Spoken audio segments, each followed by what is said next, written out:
सूरज को क्या पता चांद क्या होता है, जमीन को क्या पता आसमान क्या होता है। जो जिंदगी भर भीख मांग कर खाए उसे क्या पता संविधान क्या होता है। जय भीम साथियों, नमो बुद्धाय।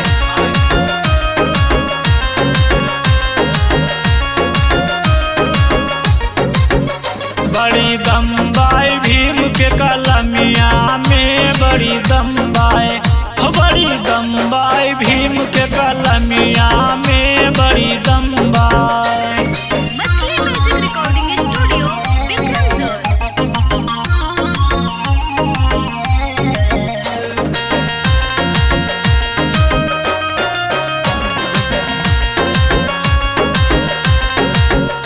यही कलम के ताकत के आगे हियाटी के नायक से एक भागे।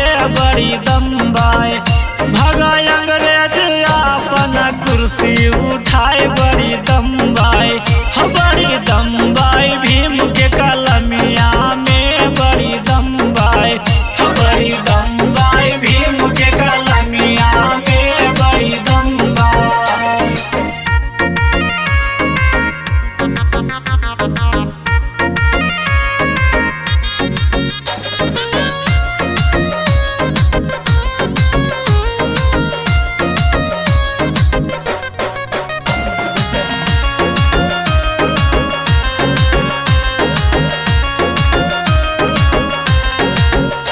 जब कलम चली भेदभाव हटा, कुछ लोग खुशी कुछ भय खफा। बड़ी दम्बाई रहे 10 दिन करमचंद अनशन मनाए। बड़ी दम्बाई, बड़ी दम्बाई भीम के कलमिया में, बड़ी दम्बाई, बड़ी दम्बाई भीम के कलमिया में, बड़ी दम्बाई।